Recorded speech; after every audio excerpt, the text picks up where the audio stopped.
कैनी साहब, thank you so much being on the program. आपने सुना फॉर्मर केयरटेकर प्राइम मिनिस्टर को, वो ये कह रहे हैं कि उनकी हुकूमत का इसमें कोई लेना देना ही नहीं है। प्राइवेट सेक्टर ने इंपोर्ट की, हमने इंटरफेयर ही नहीं किया मार्केट पे। अब किसको फायदा हुआ, किसका नुकसान हुआ, ये हमारा इससे कोई ताल्लुक नहीं है। Do you agree?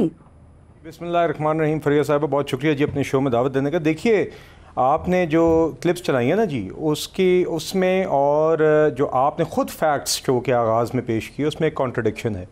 तो ये वाज़े तौर पे मैं कहना चाहता हूँ कि आपने ख़ुद जिस तरह कहा कि हमारी 16 माह की हुकूमत में ECC ने कोई इम्पोर्ट की इजाज़त नहीं दी, और ये जो इम्पोर्ट की इजाज़त है वो ECC जो economic coordination committee of the cabinet है उसने केयर टेकर गवर्नमेंट में दी है। यही आपने डेट्स आपने ख़ुद कहा कि इस तरह की कोई जब समरी या कोई मामला ECC के सामने आया था तो ECC ने उस टाइम पे नहीं अप्रूव किया हमारी 16 माह की हुकूमत में।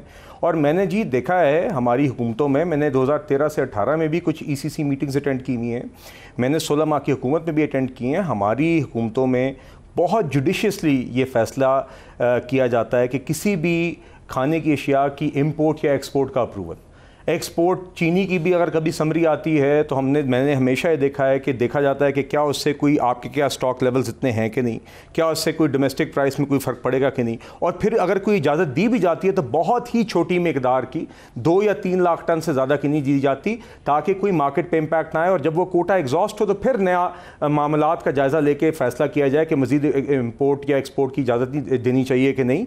तो हम तो जी नंबर 1 इसकी इजाज़त देना, एक इल प्लानिंग अगर ऐसी कोई हुई है तो बिल्कुल गलत हुई है, और अनकैप्ड इजाज़त देना ये भी बिल्कुल गलत है।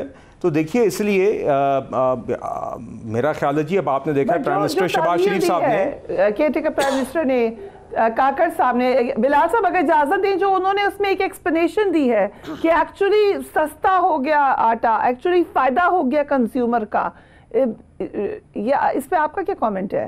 नहीं, देखिए बात यह है कि आपने मगर एक क्रॉप प्लानिंग होती है ना जी। अभी एक तो आपने देखा प्राइम मिनिस्टर शहबाज शरीफ साहब ने भी अब एक इंक्वायरी ऑर्डर कर दी है, एक कमीशन बनाया ताकि फैक्ट फाइंडिंग हो और सामने आए, और जो लोग इसमें मुलव्वस हैं उनको कैफरे किरदार तक पहुंचाया जाए।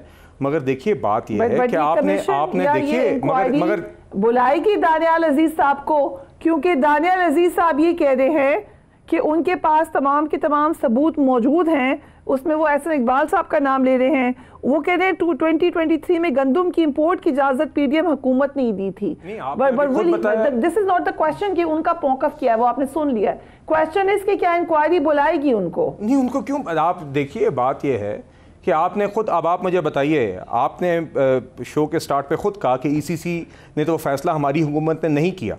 देखिए ना, ECC ने या हमारी हुकूमत के वक्त पे तो वो मौखर हुआ, आपने खुद कहा, वो समरी आई, उसके ऊपर उसकी अप्रूवल नहीं दी गई। आपने खुद शो के स्टार्ट में कहा कि केयर टेकर में, ये तो मेरा मौकफ है, उनका मौकफ अलग है। ये फैक्ट्स हैं, ये this is not opinion. My point is के he is stating a fact which is clearly wrong. PDM, या जिसे आप PDM गवर्नमेंट कहती हैं, कोalition गवर्नमेंट जो थी, उसने तो अप्रूवल ही नहीं दी इस इम्पोर्ट वीट की। तो उन्होंने एक फैक्ट बयान किया जो फैक्ट गलत है। देखिए बात यह है कि इसमें मुतलका जितने लोग हैं इंक्वायरी कमीशन में शामिल होने चाहिए, जो ब्यूरोक्रेट्स थे who were part of this process, जो पॉलिटिकल लोग उस टाइम पे, पॉलिटिकल नहीं बल्कि केयर टेकर गवर्नमेंट में जो लोग इस डिसीजन मेकिंग में शामिल थे, they should have to provide this information. जो भी लोग उस डिसीजन मेकिंग प्रोसेस में शामिल थे, यकीनन उनको ये इसका जवाब देना चाहिए, और यकीनन एक अननेसेसरी इम्पोर्ट मुल्क में नहीं होनी चाहिए थी, जो कि बज़ाहिर अब लग रहा है कि हुई है, जिसकी वजह से अब आपके पास ज़्यादा स्टॉक है आपकी ज़रूरत है, और जिसकी वजह से किसान को भी आज मुश्किलात का सामना है। तो ये इंक्वायरी कमीशन, इसलिए जी आपने देखा वफाकी हुकूमत ने भी अपनी ज़रूरत से ज़्यादा 4 लाख टन का प्रोक्योरमेंट टारगेट वज़ीर-ए-आज़म साहब ने अनाउंस किया, वो भी ज़्यादा कर रहे हैं। और यकीनन ये मौजूदा हालात में शायद काफ़ी ना हो, मगर जो हुकूमत कर सकती है वो कर रही है। साथ ही साथ ये इंक्वायरी भी ऑर्डर हुई है ताकि इस तरह की चीज़ को देखा जाए कि इस तरीके से जब इंपोर्ट की ज़रूरत नहीं थी, इंपोर्ट किस तरह की गई, और एक अनकैप्ड इंपोर्ट किस तरह इजाज़त दी गई, इसमें कौन कौन से लोग शामिल थे, और क्या इसमें कोई इल प्लानिंग का सिर्फ आंसर है या कोई मैलाफाइडी थी, ये सारी चीज़ें देखी जानी चाहिए जी। मगर इसमें इस डिसीजन में वफाकी हुकूमत का कोई काम नहीं था जी। जो 16 माह कि हम किसानों के साथ हैं, किसानों की हिमायत करेंगे। बिस्मिल्लाहिर्रहमानिर्रहीम। इससे कोई हतमी नतीजा निकलेगा? देखिए, इस तरह है, मैं आपको एक बात बता देता हूँ। जैसे आपने पहले भी कहा है, और मैं अब रफली थोड़ा सा बाज़ चीज़ें इन वो रिकॉर्ड के लिए कर लेता हूँ। जो बात हुई थी कि पाकिस्तान को ज़रूरत थी तकरीबन 19 लाख टन की। पाकिस्तान ने कहा था कि हम इंपोर्ट की होगी 18 लाख टन तक हम इंपोर्ट करेंगे। ईसीसी ने 1 लाख टन की इजाज़त दी, 10 लाख टन की 1 मिलियन 10 लाख टन की इजाज़त दी थी। वो फिर हुआ या नहीं हुआ, वो किसी ने रोक दिया नहीं दिया, वो अपनी जगह है। हुआ क्या कि 35 लाख टन मंगवा लिया गया। अब जहां आपने 1 लाख टन मंगवाना था वहां 35 लाख टन मंगवा दिया, और वो भी 3100 रुपए की बेसिस पे मंगवाया है। और फिर वहां पे चूंकि ये प्राइवेट सेक्टर के थ्रू मंगवाया, प्राइवेट सेक्टर ने गवर्नमेंट को भी और प्राइवेट को भी उन्होंने 4500 रुपए के लिहाज से बेचा है। अब जब 4500 रुपए के लिहाज से बेचा है, किसी ने दरमियान में 85 अरब रुपए कमा लिया है। अब ये 85 अरब रुपए किन लोगों ने कमाए, इसके ऊपर जो इंक्वायरी बैठेगी, क्या उनमें से कितने लोग होंगे जो उनका कॉन्फ्लिक्ट ऑफ इंटरेस्ट आ रहा होगा। मेरे लिहाज से अगर दानियाल अजीज़ है या कोई पाकिस्तान तहरीक इंसाफ से या इस किस्म के, आपको ऐसे लोगों को भी लाकर बिठाना पड़ेगा उसमें कि जो इसको ज़रा ज़्यादा क्रिटिकली और कम अज़ कम उनका कॉन्फ्लिक्ट ऑफ इंटरेस्ट ना हो। ये अच्छा, अब बात आ जाती है कि क्या ये PDM की गवर्नमेंट थी, जिसको मैं हमेशा पाकिस्तान डिस्ट्रक्शन मूवमेंट की बात करता हूँ, और या ये केयर टेकर की गवर्नमेंट थी। अच्छा, अब अगर हम मेरी नज़र से देखें, care taker government was an extension of PDM। उसकी वजह है कि जो ऑपोजिशन लीडर और जो प्राइम मिनिस्टर, ये दोनों के दोनों एक पार्टी से थे, ये दोनों आज भी एक पार्टी में। अच्छा, उसके बाद जो प्राइम मिनिस्टर था, ये उन्हीं पार्टी का, जो केयर टेकर प्राइम मिनिस्टर जिसको उन्होंने किया था, ये उन्हीं पार्टी का था, और इसको सेनेट में लाने वाले यही लोग थे, इन्होंने उसको वोट दिया है। उसके बाद doctor Humayun, just because PTI chose to walk out of the parliament, और बाय डिफॉल्ट आपने खुद ही मैदान दे दिया उनको कि आप कर ले जिसको आपने बनाना है। क्या इसका मतलब ये है कि इसका मतलब है फरीहा जी, ये तो नहीं है कि आप उनको एक्सटेंशन कह दें उनकी। फरीहा जी, इस तरह ये है, आप बिल्कुल सही कहती हैं, लेकिन इसका ये मतलब हरगिज़ नहीं है कि अगर पाकिस्तान तहरीक इंसाफ मूव आउट हो गई थी तो आप वहाँ पे गदर मचा दें, आप अपने मतलब के कर लें। आपको पता है इस वक्त क्या हो रहा है वो किसानों के साथ, उनका जो 3900 के लिहाज से था, कोई 2500 का नहीं बेच रहा। अब उनके पास वो जगह नहीं है कि कहाँ वो रख सके। They are being blackmailed by ये जो फ्लोर मिल वाले। और अगर आप फ्लोर मिल वालों को देख ले, वो कौन लोग हैं, वो इन्हीं बड़ी पॉलिटिकल पार्टीज की जमातों के ही मेनली लोग हैं।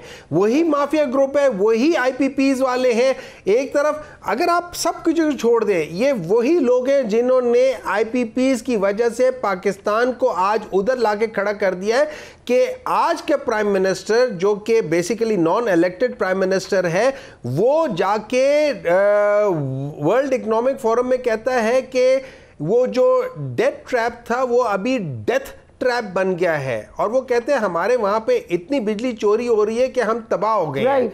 अगर वो ये कह रहे हैं कि हमारे वहां पे इतना जुल्म हो गया, इतना सब कुछ हो गया। अगर इजाजत दें, कादिर खान मंदुखिल साहब को भी शामिल करते हैं। कादिर साहब, thank you so much being on the programme.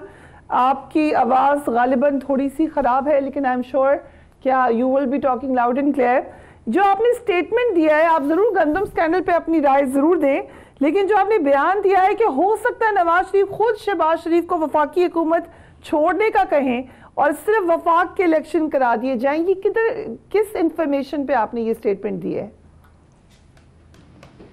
बहुत शुक्रिया।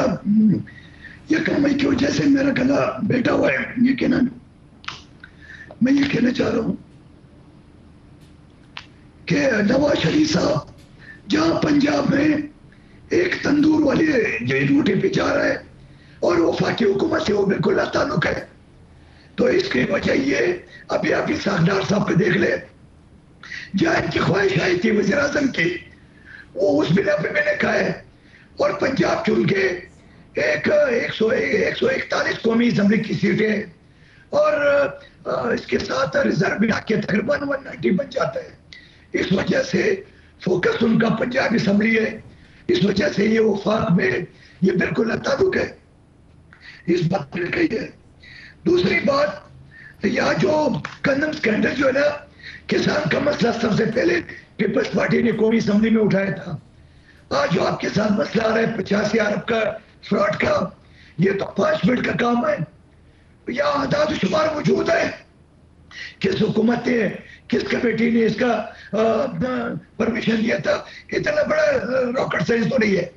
और फिर जो कमीशन किए, ये कमीशन का सरबराह कौन है? ओके, ये इसमें आप मुझे अपनी अंडरस्टैंडिंग बताएं। Do you hold interim setup responsible, या आप तो खुद पीडीएम गवर्नमेंट में थे, सो या आपको लगता है पीडीएम का कसूर है? मैं आपसे ये कहना चाह रहा हूँ, ये 5 मिनट की मालूमात है, डॉक्यूमेंटेड है, ईसीसी का मीटिंग मौजूद है, वजीर के हुकूमत के सारी चीजें मौजूद है। 5 मिनट में ये चीजें सामने आ सकती, किसने परमिशन दी है? और ये 85 अरब रुपए जहाँ इम्पोर्ट पे पाबंदी थी, किसने रिलीज किया है?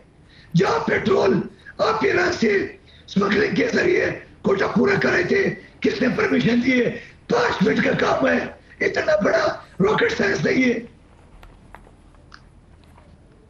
माफ कीजिए, मेरा गला खराब है, ज़्यादा बोल नहीं पा रहा। आपको क्या लग रहा है कि इसमें से कुछ निकलेगा नतीजा इस इंक्वायरी में से, या चीनी स्कैंडल की तरह ही शेल्फ हो जाएगा? ये नहीं निकलेगा, क्योंकि इंक्वायरी करने वाले खुद चोर होंगे।